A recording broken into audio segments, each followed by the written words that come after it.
Okay, continuing with video 3 for the art journal challenge for the lily pad. We're talking about word arts and we're using Krista Selling Studios freebie.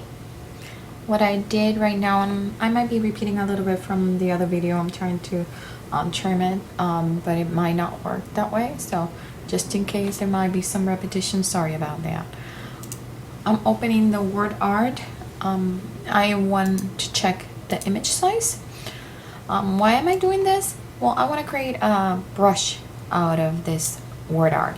I have CS5s, which means I need to make sure that the file that I'm converting into a brush is not bigger than 2500 pixels. CS6 and above, you have a little bit more wiggle room.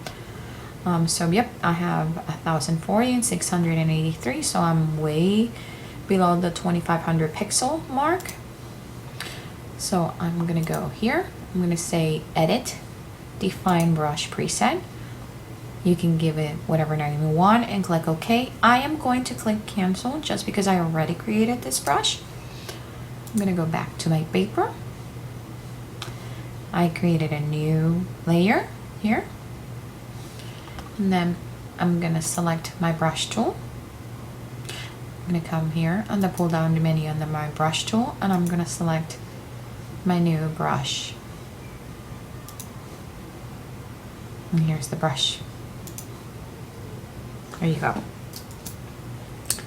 One thing that I always do, I actually always have the brush window open at all times when I'm scrapping. Why? Because I love brushes and I love to manipulate them and change them.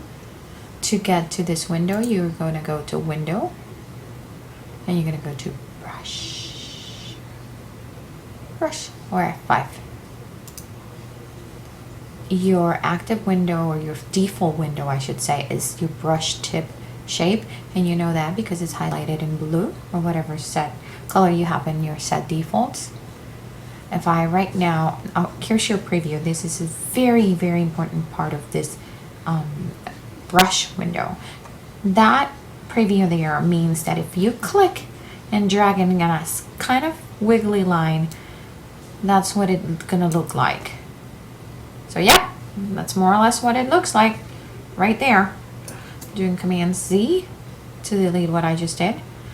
You want to make sure that you can see and read those word arts. So I am actually moving my spacing slider. I know for here it's probably in the 190 range that I want to use. So right now if I do the same thing, click and drag, you see how you have some space in between them.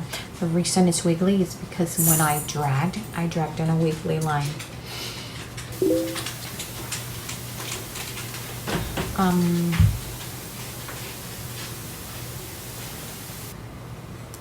Okay, now I just turn off my volume so you don't hear the bing-bings of my Facebook account. Sorry about that. Okay, I want to talk about a little bit about this brush window. In the mock challenge for number 23 this year, I showed you how to use this flip, but I just wanted to put it on a video. So I'm going to change this to black so it's more obvious so you can see it. If I stamp my brush, regular, if I click here, flip X, it flips on the X axis. If I unclick flip X and do flip Y, this is what I get. If I click both flip X and flip Y, this is what I get. I usually don't use flips for word arts because I kind of want to be able to see and read my word art. Let me delete that. And I'm going to create a new layer. Again, I'm right here with my brush and I added some spacing at 190. I'm going to make it more dynamic. I'm going to add a little bit of action to this. So I'm going to click on Shape Dynamics. So now it's check marked, the checkbox, and it's highlighted blue with the Shape Dynamics. And there's some fun stuff here happening in your preview window. One of the things that we did was we changed the size jitter. If you want all of them to, it's going to give you more fluctuation in terms of the size of your brush. Your minimum diameter, if you want them all the same size, keep it at 99 or 100%. If you want more fluctuations between sizes, keep it in the 20s. I think 20s is always like a good number. The angle jitter, if you leave them at 0, they're always going to keep the original angle that it had. If you add a little bit of an angle, you see how they start rotating? They're all going to rotate at different angles. I like to keep that one also in the 20s. The roundness jitter. For word arts, I don't use this one so much because it just makes it unreadable.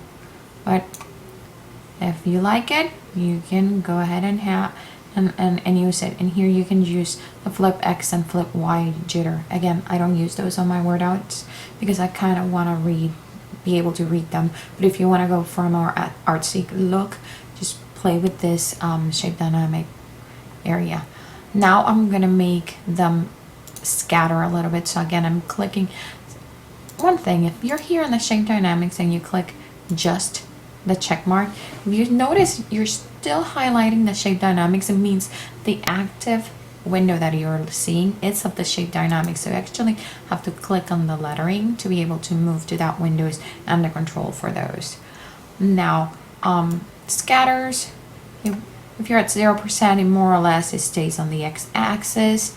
If you the higher this number, the more it moves ups and down in the x and the y axis. If you add a count here, it just multiplies the amount of that brush. It's going to be stamped. So it gets kind of funky. I like it. And then again, you could change the jitter on that count. It's just different ways to play. One more thing that I wanted, let me show you now. If I go again and do a squiggly line like this, pressing my button and not releasing it, just dragging it, look how completely different we get. Completely and absolutely different look. It's just funky and fun and I love it. Let's do a Control C because I just want to show you one more thing. And I'm actually going to grab this orange in here because I just love this orange in this paper. So now we're going to move for something called dual brush. And that is exactly what it's going to do. It's going to use two brushes at the same time. I am selecting this hard round 55. So now I'm using the word art and the hard round. Since I am in the dual brush active window, here, this controls here, the size, spacing, scatter, and count. These are for my hard round 55. So if I change this, you'll see it. See how it shows more or less of my stamp. It's like a mask. And then we can put them more in spacing. You can scatter them. You can add more counts. So this is just fun. Now I'm going to do the same thing. I'm going to click here. I'm going to drag and drop it in a squiggly line. And this is what you get. Did you see that? It is very, very subtle. So let's say we want a little bit more showing. So you see how I up the sizing of it. And I can up the scatter. So if I go back again under this, you get just bits and pieces. I'm just going over and over. And you just get bits and pieces of your word art mixed in. And this, people, in my opinion, is just plain and absolute magic. So I hope you will have some fun with word arts. Let me know if you have any questions. You can let us know at the Lily Pad in the Art Journal forum. And again, have fun with these.